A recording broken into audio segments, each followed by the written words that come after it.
Alors, bonjour à tous. Ce matin, évidemment, on est très heureux d'accueillir Catherine Gentilcore, notre 5e députée. Merci aux gens de Terrebonne. Je veux souligner que en l'élection de 2022, le Parti québécois avait fait 18 % dans Terrebonne. Hier, on a fait 53 %. Ça doit être souligné parce que c'est quand même une progression qui est fulgurante. Nous étions 4 députés vis-à-vis 85 députés caquistes dans cette bataille et c'est une victoire qui est on ne peut plus claire. Et je pense que ça correspond à des Québécoises et des Québécois, pas juste dans Terrebonne, un peu partout, qui cherchent une solution à un gouvernement qui est bel et bien usé, dépassé et fatigué. Donc, en 2026, je pense qu'il y aura une alternative solide pour tous ceux qui souhaitent autre chose que la CAQ au Québec. On est en train de la bâtir. Et c'est grâce à Catherine Gentilcore. Donc, je vous prends vos questions tout de suite. Qu'est-ce que vous pensez de la nomination de Maître Denis Galland à la tête de la commission d'enquête sur SACLIC uniquement? J'ai du respect pour Denis Galland. Je n'ai aucun doute sur ses compétences. Maintenant, je vais mentionner tout de suite un inconfort dans la mesure où il a travaillé de manière très étroitement avec Sonia Lebel. Et cette enquête sur SACLIC, elle porte forcément sur le Conseil du Trésor et sur Sonia Lebel.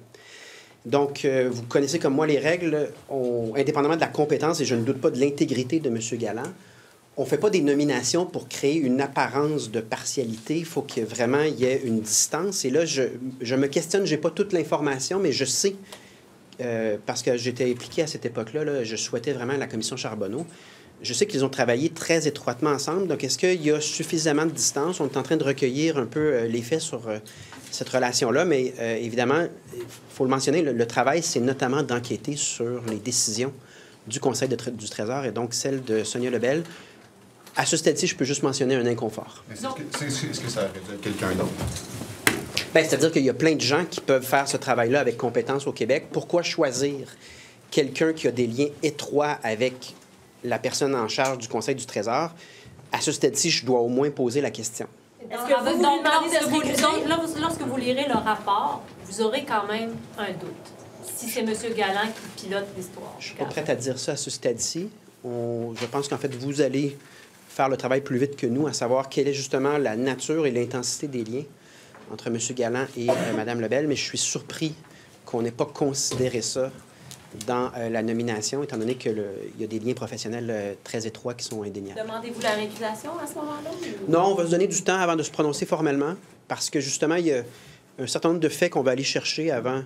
Je fais juste mentionner qu'il y a là un inconfort et une question à se poser qui est sérieuse. Mais si la relation se limitait au travail qu'ils ont fait ensemble pendant la commission Charbonneau, est-ce que pour vous, ça, ce serait suffisant pour mettre une distance entre les deux? Laissez-nous étudier justement la nature de ces relations professionnelles et personnelles et on va vous revenir sur une position qui est fixe. C'est juste qu'avec les délais qu'on a, vu que c'est une annonce qui vient d'arriver, on n'a pas toute l'information, puis probablement que les journalistes vont pouvoir nous avancer là-dedans. Est-ce que M. Bonnardel puis Mme Guilbeault peuvent conserver leur ministère le temps de cette enquête-là ou est-ce qu'ils devraient être suspendus? Bien, en fait, c'est pas tant en raison de l'enquête qu'en raison du désastre. Il devrait y avoir des gestes forts dans ce gouvernement-là parce que, indépendamment de ce que l'enquête nous dira, on a gaspillé 1,2 milliard de dollars pour quelque chose qui ne fonctionne pas, puis on a signé des dépassements de coûts. Mais c'est surtout, puis pour revenir à la nomination, ce qui rend les oppositions, j'ai entendu les libéraux, ce qui rend les oppositions plus prudentes aussi, c'est que clairement la CAQ a induit en erreur la population dans les dernières semaines. La version initiale de la CAQ, c'est que personne n'était au courant, on n'est quand même pas pour blâmer des ministres s'ils se sont fait mentir, etc. Tout ça ne tient pas la route, c'est pas vrai. Donc, raison de plus pour être très prudent dans la manière de conduire l'enquête, raison de plus pour poser des gestes qui démontrent que le gouvernement prend ses responsabilités. En ce moment, tout semble être normal du côté de la CAQ, comme si c'était rien passé. Alors qu'1,2 milliard de gaspillés, réaliser l'ampleur de cette somme-là. Peut-être ces gestes-là. Ouais, est-ce que vous ne parlez pas de suspension, c'est une décision? Quels devraient être ces gestes-là à l'égard de Mme Guilbeault et de M. Bonnardel? Ce n'est pas à moi de dire à la CAQ comment gérer ses affaires internes. Je ne fais que constater que tout le monde continue son boulot, puis tout semble aller normalement du côté de la CAQ, dans le cadre d'un des pires scandales de gaspillage dont on a été témoin dans les dernières décennies.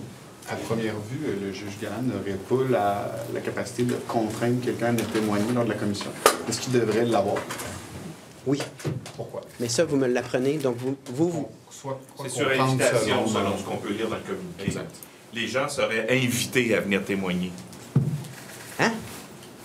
Les gens seraient invités, mais pourraient répondre « Je décline, passez une bonne soirée ». C'est ce que je comprends dans la lecture du communiqué. Bon, là, important, quand on est en point de presse et qu'on n'a pas lu les choses, on ne se prononce pas. Là, je vais aller faire mes devoirs. Mais si jamais c'est facultatif, on a tout un problème et on va revenir à ce concept bien québécois de patente à gosse, concept qui avait été développé par le Parti québécois avant la vraie commission Charbonneau. Jean Charest essayait de nous passer un truc qui, en fait, servait à protéger le gouvernement. Mais là, je ne veux pas me prononcer avant de l'avoir lu. Vous me l'apprenez, je vais aller faire mes devoirs. Je vais vous revenir formellement sur cette question. Sur les missions interparlementaires, M. Plamondon, vous y participez très peu, de moins en moins, en fait, d'année en année. Dans le contexte actuel de compression dans différents secteurs de gel de recrutement, est-ce que c'est encore justifié d'envoyer des parlementaires un peu partout sur la planète à des coûts parfois très, très dispendieux? Oui, c'est justifié. Il faut vraiment distinguer. Quand on gaspille 1,2 milliard de dollars dans SACLIC, c'est épouvantable. Quand on investit des dizaines de milliers de dollars dans des relations diplomatiques, on le voit en ce moment, l'impact de nos relations avec les Américains, on a besoin d'autres relations diplomatiques. Investir dans de la diplomatie, c'est normal, ça fait partie du travail et on n'est pas obligé de recevoir les dignitaires du monde entier avec des sandwichs pas de croûte. Par contre, on a une obligation de reddition de comptes. Je pense que ce qui ressort de ce dossier-là, c'est qu'on peut faire mieux en termes de pourquoi je suis allé, comment j'ai dépensé les sommes, puis ça donne quoi. Il n'y a pas cette reddition de comptes-là. Ça, on peut s'engager à l'améliorer, mais la diplomatie n'est pas un gaspillage. C'est pas la même chose. Est-ce que vous demandez à Nathalie Roy de rendre public le détail des dépenses qui sont encourues dans le cadre? Transparence, reddition de comptes. Je pense que c'est vers là qu'il faut aller et non pas vers la honte de faire de la diplomatie. C'est normal d'investir en diplomatie. Pour revenir à Terrebonne et tout ça, la semaine dernière, là, vous avez accordé des entrevues. Il était question de tenir le référendum dans un premier mandat ou pas. Mme Jean-Licard a dit aussi des informations dans un débat. J'aimerais ça vous entendre, si vous voulez clarifier. Est-ce que l'engagement, donc, de tenir un référendum dans un premier mandat est toujours valide? Et est-ce que vous évaluez quand même le fait de le reporter dans cette fenêtre-là à un certain moment où, en fait, en raison de la guerre tarifaire qui a cours en ce moment? Je suis chef depuis 2020. On a le même engagement depuis 2020 et on a mené cette campagne dans Terrebonne avec exactement le même engagement. J'avais déjà dit ce que Catherine Gentilcore a dit avec beaucoup de justesse, qu'on va user de notre jugement quant au moment précis d'une consultation, sachant que c'est une fenêtre de 4 ans. Donc, on garde le cap, nos engagements sont les mêmes. Puis, comme je disais hier, on est fiers d'avoir un résultat aussi convaincant. 53 %, c'est pas rien. Dans le contexte où on s'est présenté aux électeurs suivant ce qu'on pense de l'avenir du Québec, en disant ce qu'on en pense réellement. Et donc, on maintient le cap. Donc, référendum, premier mandat, coûte que coûte. On maintient le cap, même position. Qu'est-ce que ça fera d'avoir une première femme dans l'équipe du Parti On est québécois? tellement contents. Qu'est-ce que On ça est tellement changera? contents. Puis, en fait, je vais lui laisser la parole parce qu'on était précipités dans l'horaire.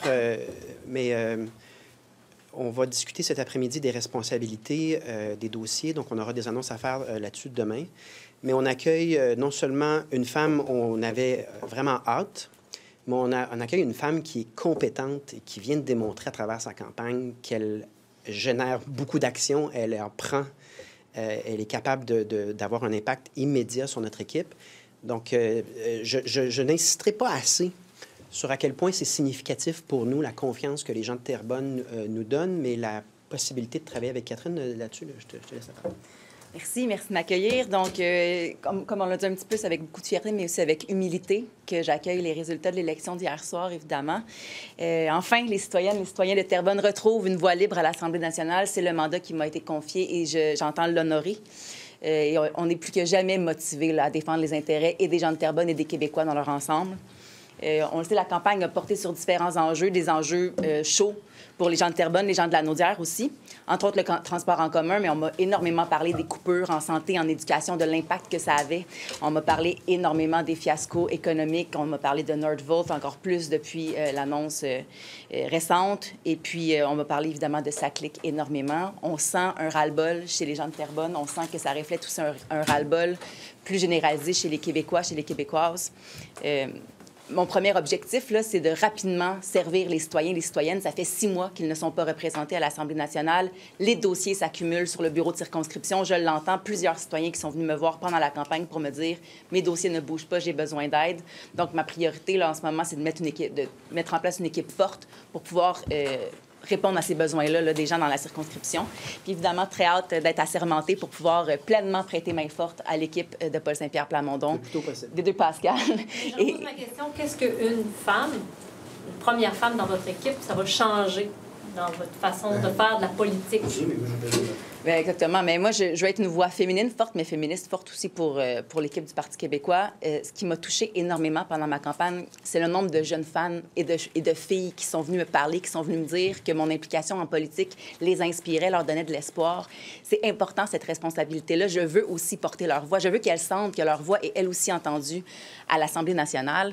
Et je pense que ça, déjà, c'est toute une différence. Je parlais aussi hier du legs de Véronique Yvon, qui a été ministre, députée pendant tellement d'années dans la Naudière. Les femmes se souviennent d'elle, ils s'identifient à elle. Même chose pour Pauline Marois. Donc, de cette importance-là de s'identifier à quelqu'un, à une voix forte, justement, je l'ai vu dans les yeux des jeunes filles et des jeunes femmes, et ça me touche droit au cœur, et je prends ça très, très, très au sérieux. Sur le mandat, monsieur, je peux vous lire le décret sur le pouvoir de contrainte, là. On dit que pour remplir son mandat, la commission, et là, c'est le décret, là, la commission tient des audiences publiques afin d'entendre, sur invitation, des témoins, des experts et toute autre personne ou association que la commission juge nécessaire pour mener à terme son mandat. Je suis obligé de le lire parce qu'il faut voir s'ils peuvent émettre un subpoena. Essentiellement, c'est ça qu'il faut étudier, là. Donc, je vais lire au complet. C'est ça. Donc, il faut l'étudier au complet. Mais évidemment, une commission d'enquête, les gens ne vont pas là de gaieté de cœur lorsqu'il est question de leur mauvaise gestion. Si tu n'as pas de pouvoir de contraindre un témoignage par subpoena, tu peux pas faire ton travail. Donc là, je suis obligé de lire au complet pour voir juridiquement ça tient comment. Je vous reviens là-dessus. Je veux juste revenir sur Terrebonne. Est-ce que vous avez quand même une victoire éclatante, là, avec 50 quelques %? Est-ce que vous attribuez ce score-là davantage à un vote sur l'indépendance ou davantage à une insatisfaction du gouvernement en place? Bien, il y a définitivement une perte de confiance complète envers le gouvernement. Un résultat comme celui-là, plus de 50 % témoigne forcément d'une perte de confiance envers le gouvernement. Mais ça témoigne également d'une confiance envers nous, parce que regardez les 3 autres partis, c'est vraiment nous qui avons fédéré tout le monde. Et ça, c'est un vote de confiance envers le fait qu'on est indépendantiste, le fait qu'on est authentique, le fait qu'on suit bien nos dossiers, qu'on ne travaille pas sur le coin d'une table. C'est tout ça. Et il ne faut pas tirer de conclusions présomptueuses, mais il faut également admettre qu'on s'est présenté à nouveau avec notre programme comme on est, et on a eu un très, très fort degré d'appui. Est-ce que ça vous rassure? C'est une valeur pour nous. Est-ce que ça vous rassure, M. Saint-Pierre Plamondon, le résultat d'hier, quand on regarde ce qui s'est passé au cours des dernières semaines avec l'espèce de love-in du Canada là, versus les menaces de Trump et toutes les négociations? Que vous le disiez comme ça, je n'avais pas pensé, mais c'est un peu un love-in du Canada. Le retour de Jean Charest, Jean Chrétien et Stephen Harper en même temps, qui sont tous venus nous dire que la souveraineté, c'est important, puis il faut se battre pour l'indépendance. Ça ne s'invente pas. Donc oui, ce n'était pas un contexte nécessairement facile pour un parti indépendantiste dans le cadre d'une partielle. Et on est très conscient du sérieux de ce qui se passe aux États-Unis. Dans ce contexte-là, d'obtenir 53 %, ça arrive jamais, plus de 50 % là, ça arrive une fois par décennie, une élection qui finit à plus de 50 %. C'est encore plus significatif. Et rassurant. Rassurant. C'est apprécié qu'on nous ait fait confiance puis qu'on nous ait donné une personne de la qualité de Catherine comme 5e députée. On l'apprécie. Est-ce qu'on tient pour acquis quoi que ce soit? Tu sais, je veux dire, nous, on continue, on garde le cap, puis on a hâte aux prochaines... il y aura probablement d'autres partiels. Là, en même temps, n'était-il pas normal d'aller regagner un château fort que vous aviez perdu? Est-ce que vous ne sentiez pas quand même nous autres, on que joue la pour gagner. pression... Non, mais est-ce que la pression était plus forte? Parce que là, le gouvernement est tellement en fait dans les sondages. Si vous n'aviez pas réussi à aller chercher ce comté-là, il me semble que ça aurait été... C'est-à-dire que la pression était sur deux partis, là. Un gouvernement qui nous dit qu'il ne sait rien puis que tout va bien, puis un parti qui est en train de se rebâtir un député à la fois, une députée à la fois. Et la réponse est éclatante, là. Elle est claire. Donc, on avait de la pression sur nous, on a bien répondu. Il y avait de la pression sur le gouvernement, puis il me semble que le message est non équivoque. Là. Quand vous avez gagné la partielle dans Jean Talon, le lendemain, vous avez demandé plus de place en chambre. Est-ce que vous aviez obtenu? Est-ce que là, vous avez demandé d'avoir encore plus de place en chambre après avoir... Bon, on demande l'équité, là, c'est-à-dire que si on augmente en députés, on devrait avoir un petit peu plus de place. Il ne faut pas oublier qu'on réussit tout ça avec une seule question. Peu de ressources, puis on était 4. Donc, pour nous, à chaque fois qu'on peut augmenter un peu nos ressources et notre temps pour faire notre travail, c'est très déterminant. C'est une augmentation de 25 À quoi ça pourrait ressembler, par exemple? Là, Il y a des règles, là, donc on va s'adresser à la présidence. Est-ce que vous mettez le cap sur Arthabasca?